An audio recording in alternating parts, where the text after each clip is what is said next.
In the previous video, we discussed the sort of more physical differences between cinema primes and vintage primes. Now, in this we're going to look at the optical characteristics of these lenses and how they change. So the first one to sort of deal with is focus breathing. So what I'm going to show you now is how focus breathing works. And so we'll go through some different lenses and you can see the effect of focus breathing. And then I'll come back and we'll talk about some other bits.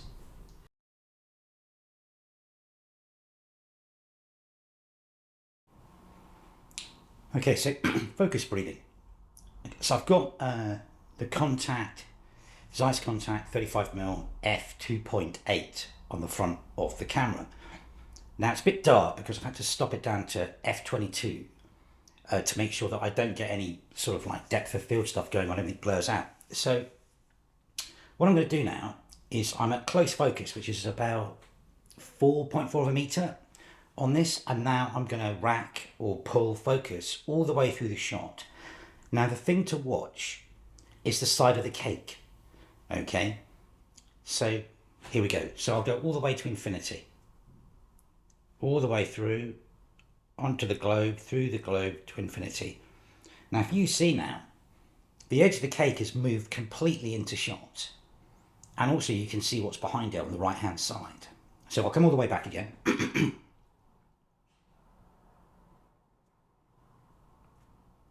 there you have it. So that's focus breathing on a contact Zeiss 35mm vintage prime.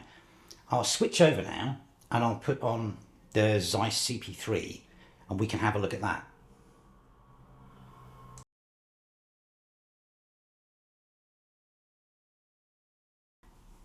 Okay, so this is the Zeiss CP3 35mm T2.1, and again this is on T22, so all the way down, so I don't get loads of blurriness, well, as much, minimise the blurriness that's going on. Okay, so this is a bit tricky to go all the way to infinity because it's a 300-degree throw, so I need to either run up from another room to do it. I'll do it in bits.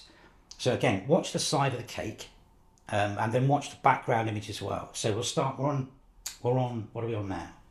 I am on 0.3. What am I? About 0.6. Okay. Let's go all the way through. So go out, see if I can get to the globe first of all. Nearly.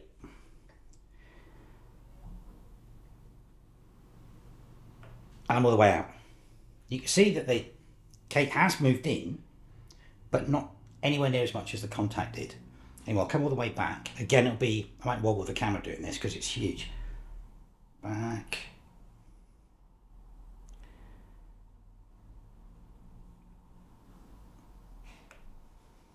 Back all the way out. So you can see, even the Zeiss, the mighty Zeiss, still has this problem with focus breathing, but it's a bit more controlled on this than it is with the vintage lenses. So what I'll do now is I'll switch over to another sort of vintage prime that I've got, and we'll have a look at that.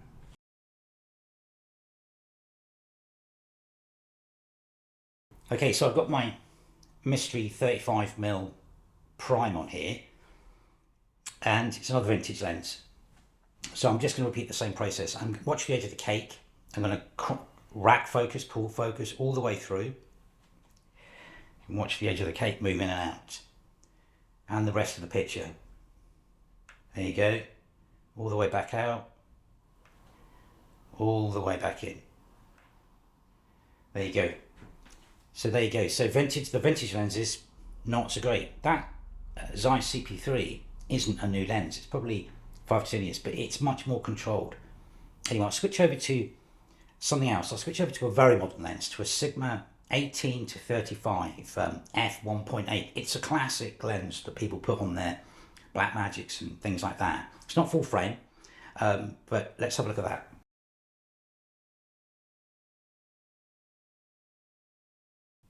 Okay, this Sigma. So what we're going to do now, it's out of focus at the cake is, because obviously the close focusing distances on these lenses change. So pay attention to it. We're going to go all the way through out to infinity with this one. Let's go much smaller throw on it than it does on the Zeiss, and then all the way back again. Now that's impressive. There's like literally, I'll focus back on the cake. There's literally no focus breathing at all. There you go, all the way out. All the way back in. That's pretty impressive.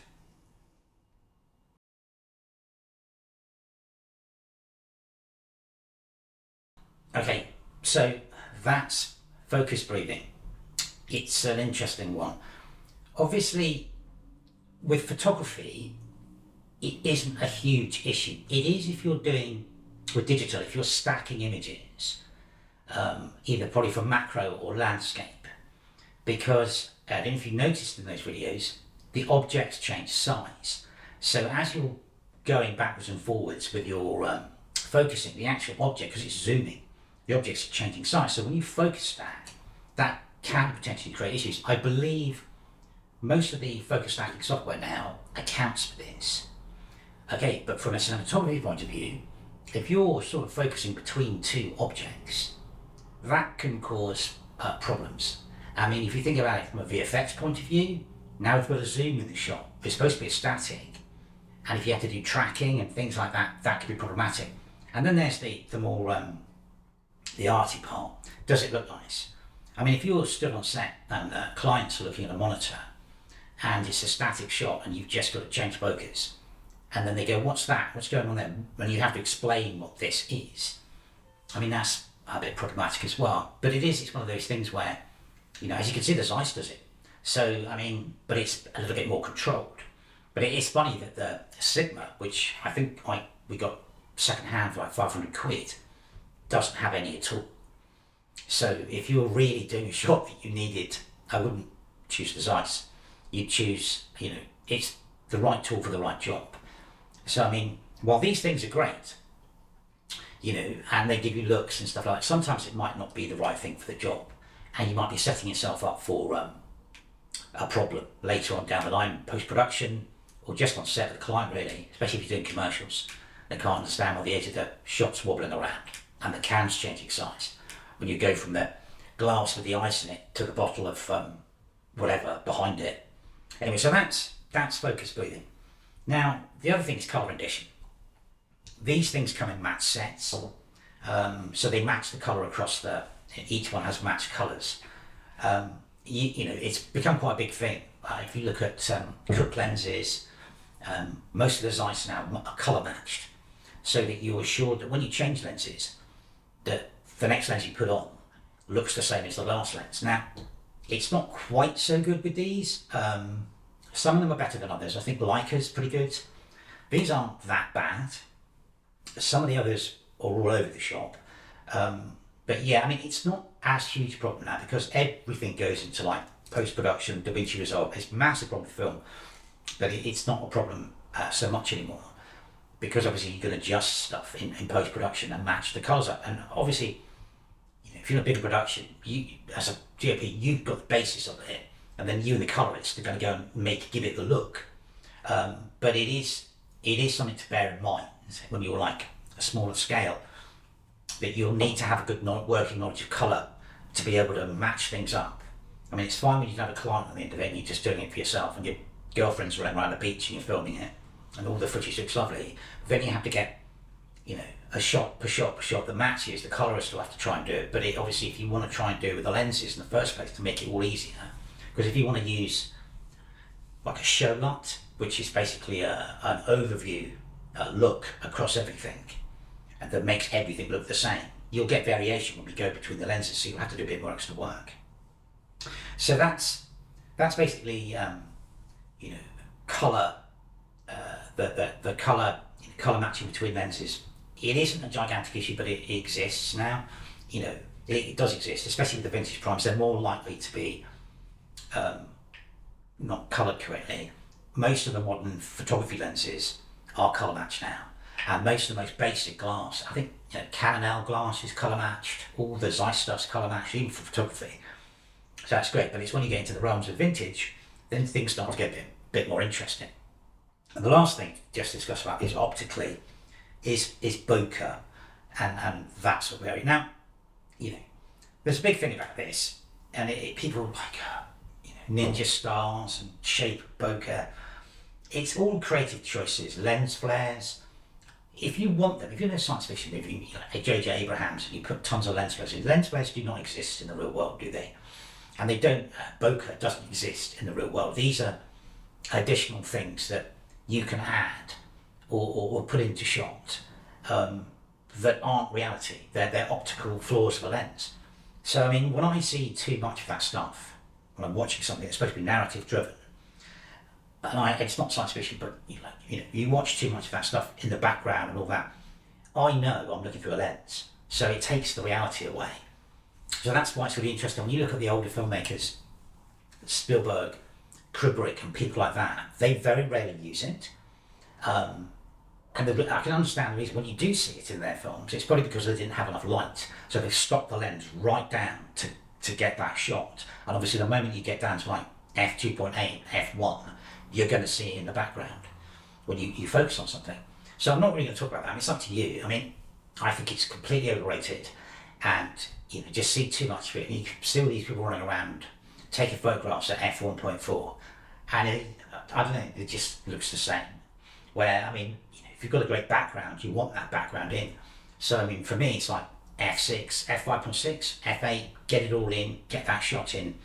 You can see everything, which is the whole idea of like capturing a moment. Admittedly, you can use it to get yourself out of sticky situations when you've got a rubbish background.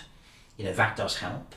But with cinematography, it's an oddity. It's sort of like, I mentioned this before, it's one of those things where I like to see what's going on. I like the whole shot. I don't like it in the background. I have huge problems when you see too much of it, like bokeh. So I'm not really going to discuss it. I mean, it's all different shapes, and it's just different. But it's a very much a creative choice if you want to put lens flares in. If you want to shoot anamorphically and get the anamorphic lens flares, that's a creative choice. It's not really a measurable thing. You like it, then put it in. I not personally not too keen on it. I like to see I like to see everything, but that's it. So yeah. So I mean, all these things, they've all got different bokeh and all these kind of smooth out of focus areas. But again, test your lenses, have a look, see if you like it, use it. Anyway, I hope that's sort of been informative. These aren't great things, these vintage primes, but there's a point, I think, when you need to move. You need to always keep your options open with lenses, because they're tools. So if you build a set of these things and that's all you shoot on, that's a bit limiting. So personally, I never did that. I just rent them, or these are photography. I don't use these for filming on. I mean, so you have a look at a lens, rent lenses.